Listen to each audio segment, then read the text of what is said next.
So, you've already decided whether you like me or not. And you did that within a fraction of a second of seeing me. You made that unconscious choice the moment I walked on. You saw my behavior, my body language, my nonverbal behavior, my tone of voice as well that you're hearing now. And there's a part of your brain which, if we take evolution as a given, and we're going to have to take evolution as a given during the whole of my speech because all of my work relies on evolutionary psychology and behavioral evolutionary psychology and neural architecture based on evolution. So it's rather like if you play catching fairies with my daughter Stella. You have to believe in fairies, or you have to put on a really good performance that you believe in fairies, because otherwise it's just no fun. So, taking evolution as a given, there's a part of your brain, it sits right on top of your spine, goes up inside of your head. Some people call it the brain stem, or the R complex, or the reptilian brain, or the primitive brain, and it makes snap judgments about everybody around it. And everybody around you uses that part of their brain to make snap judgments about you. And based on behavior, it decides, should we approach this person? Are they going to be good for us? Or should we retreat because they're going to be a huge risk? In fact, if I open this idea out a little bit more, there are simply 4 categories that your primitive brain has for everybody else around it. So as I walked on, there were 4 potential categories for me. I came on stage, I start behaving, and your primitive brain says, is Mark giving us some minimum specifications based on 500 million years of evolutionary data that he's possibly a friend for us? Yeah, is he going to supply to us? Do we see some signals that give us that gut reaction that this is going to be good? He's a good person. And if you put me into that friend category, you're now cherry-picking from all the data that I've got. Using your neocortex, which is about 200,000 years old, pretty new, using that neocortex, cherry-picking all the data that fits your brain stem's theory and assumption about me being a friend, okay? Now, I could come on, and you might pick up some minimum specifications that Mark is an enemy to me, a predator. Now, I'm not trying to do those, but if they accidentally happened, you'd then put me into predator category. You do the retreat response instead of the approach response that you do around the friend category. And then you send a message, all unconsciously, all unconscious choices to your neocortex saying, go and get me all the data that proves Mark is the enemy to me. Of course, the neocortex might go, hey, I don't really know this guy, and he's not really said very much that I can discern so far, so I'll just make up a load of stuff about him. I'll just make up some stories and some narratives that makes him bad, yeah? Equally so, if I come on and I trigger friend with your brainstem, you equally, if you can't find any data that makes me friend, you just make up a whole bunch of stories about me that make me really good. Now, the third category, I come on, I behave, and for some reason, you think, Mark, potential sexual partner for me.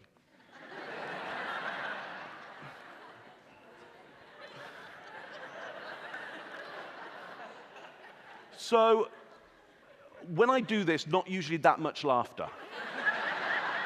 Okay? No, look, obviously I'm not trying to get into that category with you. My wife's over there, Tracy's over there. Hello, Tracy. So, not trying to get in that category, but these things can happen by accident. For example, your brainstem is looking for things like, does Mark look a little bit like me? Is he like me? Does he look to be kind of like one of my tribe, one of my group, one of my gang, one of my company? Almost my family, but not quite. Because, genetics says that wouldn't be very, very useful for us. It wouldn't play out well. So is he like me? Does his hair look good? Does it look like it has good mineral content in it? So it's got good color. You're actually stroking your hair as I'm talking about this, aren't you, madam? I can read people right from here. Yeah, don't look coy now. Don't look coy. Nothing happening here, Tracy. Nothing going on. Nothing going on. Nothing going on.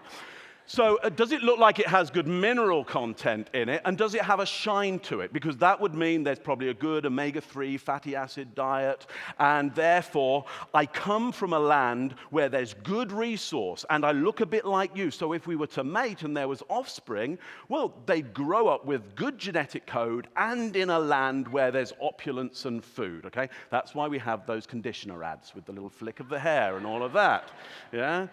There's also with things like the pickup guys called peacocking, which is, where you've got, beautiful colors that flash. Yeah? Again, for me, this is just style. So, if I come, now here's the important bit, because if I come on and I don't trigger friend or enemy or potential sexual partner with you, which for those I've triggered that, you might want to start an orderly queue, just around there. Sometimes it goes around the whole block, but that's okay.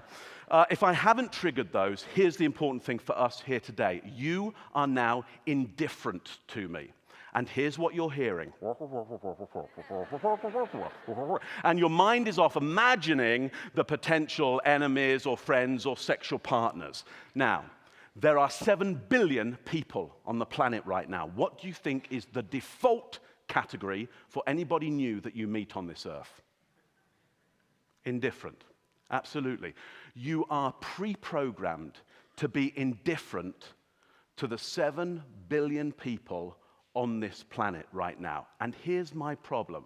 I don't know many of you out here today. I mean, the majority. There's Tracy and Jennifer over there, and that's always good, yeah. But the rest of you, they're my friends and family, but the rest of you, I don't know. You don't know me, which means you're designed to be indifferent to me right now, and I have a really important message for you today. But evolutionary psychology says, and behavioral psychology says that you're just not going to pay attention to me unless I can get in the category of friend with you. And so that's what I've been doing. All the time I've been on here so far, I've been giving you the signals to your primitive brain that will trigger you to cause me to go into friend category with you and cherry pick from all the language that I've given you, only the stuff that is good. And if you couldn't find anything good, you've been making it up in your head. So I just want to let you into the secret, because I want you to be able to do this, with your friends and family and at work and wherever you want to do this kind of thing. I think should be free to all. So here's what I've been doing. Look, you know all this stuff. This stuff's easy. The smile. Okay? Smile. It's a universal signal across the planet, okay? It's the same. Whatever place you come from, whoever you were born to, or whether you were born at the top of a mountain or down by a lake, doesn't matter your country, doesn't matter who your parents were, everybody smiles the same. The muscles here tighten to pull up the sides of the lips, but that's not enough. Friend, enemy, or potential sexual partner. For those of you at the back who are a distance from me, you're indifferent to me right now. But these people down the front in close proximity, almost certainly in personal space or social space here, yeah, you are getting triggered with the minimum specifications for a predator, which is not the full signal, yeah? Half signal, insufficient data. When insufficient data, your primitive brain defaults to negatives. I can't do a half smile. Yeah, I can't do a teethy smile either. That's get out of my territory. Yeah, I bite. So I need to narrow the eyes here, which will cause wrinkles to happen here. I can't flash this signal to you either. I can't just go like that. We know that the smile must build over 3 seconds, and it must sustain for about 3 seconds. Otherwise, it's insufficient data, and your primitive brain goes, predator. It doesn't get the full signal. Better be safe than sorry. The fight and flight system would rather judge me as a predator when I'm not and behave as if I'm a predator just to be safe. So if I can sustain this and build this over about 3 seconds, narrow those eyes, and get that smile, and get eye contact with some people, they'll smile back at me. Yeah, there we go. Good. That's good. Now, what I add to this is called the eyebrow flash. Okay? The eyebrows flash up. In fact, sometimes I sustain it for a long time. Yeah? And this is a universal signal for, I recognize you, I know you, you're my friend, you're a friend of the family. You can do this walking down the street. You walk down a street like this and you go, hello. And literally, it triggers their primitive brain, and they're like, oh, hey, good to meet you. When was it we last, yeah, no, it was last week, wasn't it? And yeah, how are the kids? And after about 5 minutes, they're like, so where do I know you from? And you're like, you don't, bye-bye. And off you go. Fantastic. You can try this. Here's the really important one. Is I show you no tools, no weapons, empty hands. It's a universal signal, okay, for I come unarmed. If Darwin was right, we're descendant from ground-dwelling mammals. As the forests of Africa receded during climate change, yeah, the plains started to open up. The ground-dwelling mammal decided, I will stand upright. Didn't do it in a few hours, obviously took hundreds and thousands of years, stood upright. When it stood upright, great, it had control of the hands now. That's really useful. I can be tactile. I can manipulate the world around me. But also now, my belly area with lots of soft, delicate organs in is not protected by the ground. That means under stress, I better protect that. And if I'm not under stress, if I'm not a predator and you're not a predator, then I display this area to you with no tools, no weapons. I call this area the truth plane, because this is where you'll get stimulated and triggered at an unconscious level to choose me as being honest and truthful and good to be around. And if I smile with that as well and raise my eyebrows, you all go, Mark could read the telephone directory to us because you cherry-pick the numbers that you thought were great in it. Now, at this point, what people usually start to think is, actually, Mark, I'm getting a little bit disappointed now. Yeah. Because you're kind of manipulating us, aren't you? Yeah? And yeah, I absolutely am. And you say, Mark, why can't you be honest? Yeah, why can't you just be truthful? Why can't you just be authentic with us? You know, Mark, you've got some great ideas. Just deliver them how you like, build it, and they will come. Well, I'm telling you, they are not going to show up. They're going to watch Breaking Bad. Yeah, it's the final episode on Sunday. It's a good show. It's a great show. Yeah? And here's the thing.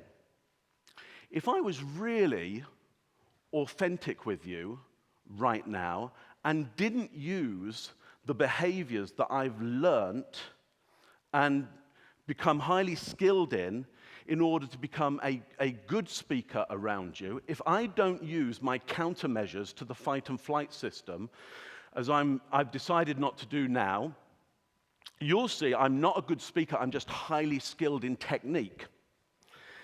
In fact, if I were to be honest about this and authentic with you, and by authentic I mean that for me, authenticity is you know what's good for you, you know what's bad for you, and you will do what's good for you and right and feels right for you at an instinctual level regardless, because you want to be you. You want to be you regardless of the prizes or punishments out there, okay? If I was being truly authentic with you, I would not show up for this. And I'm not joking. That's a reality. I wake up, I do this professionally, by the way. So I've already done one of these this morning for an hour and a half over in Niagara. They put me on after Chris Hadfield. He's a Canadian spaceman national hero. Thanks for your programming. I wake up in the morning and I go, the last thing I want to do at an instinctual gut level is to stand in front of a bunch of people who I don't know, who I have no data around because I can't see them, and put out there my life's work in front of them for them to criticize if they want to. That's not what I want to do.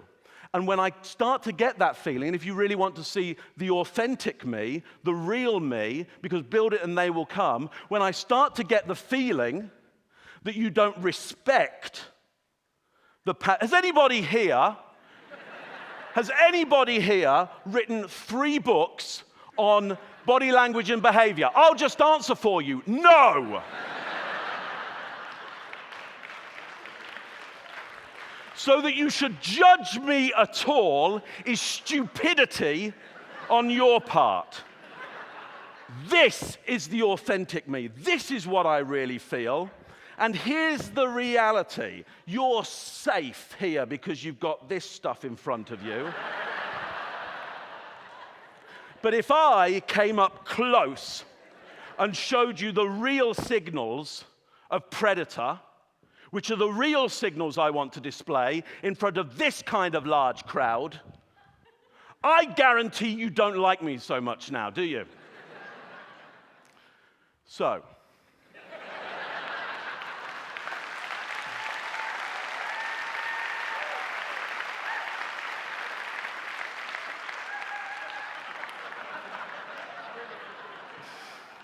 this stuff works so well. So, I choose my behaviors around you. And I'm going to tell you again, because what's coming up for me is a really important message for you. And if I act authentically, honestly in front of you, you're not going to listen to me. And I hope you listen to this, because it's really important. I want you to have a look around you right now. That isn't a piece of rhetoric. I mean, actually look around you right now. And look at the back, because there's lots of people here, okay? There's a lot of you. There's about 1,000 of you here today. Understand this. You're designed to be indifferent to each other. You're designed today to really just hang out with the people that you came with. You'll spot a few others who are like you, your tribal members. Yeah? Oh, brilliant. Yeah, nice. Yeah, great, isn't it? Yeah? But you've seen some people already today, and they triggered predator in you, enemy. And more important, you know who they are. Yeah. And you've also met some people today, the majority here, and you don't know who they are. You're indifferent to them, and you're never going to meet them. And you've got a brilliant, life-changing idea for you, your family, your town, your city, your world, your universe, and beyond that, if you've got an intelligence way beyond mine, which undoubtedly, together, you certainly all have. Can't believe I said that. You've got some brilliant ideas, and they've got some brilliant ideas, but you're designed to be indifferent to each other. So I'm asking you today, I'm challenging you, and in fact, I'm just going to beg you. Okay? I'm just going to beg you. I need you to be more inauthentic with each other today. Not just today, tomorrow, the day after, and for the rest of your life. Because if you don't choose behaviors beyond your natural instincts for what you like and don't like, you will miss brilliant opportunities in your life. And if you don't go up to somebody today who you know at a gut level you're indifferent to, they hold nothing for you, your instinct, you've smelt it, you've tasted it, you've seen it, you've heard it, you know they are nobody. If you don't go up to them today and act and perform like their friend and ask them about their big idea and act and perform like you're listening, you will miss something that is going to change your life. So I'm begging you to act anything else but indifferent to the people around you today. If, I believe, we could all be a little more inauthentic with each other now and again, we might find that we are so much more than what we think we are.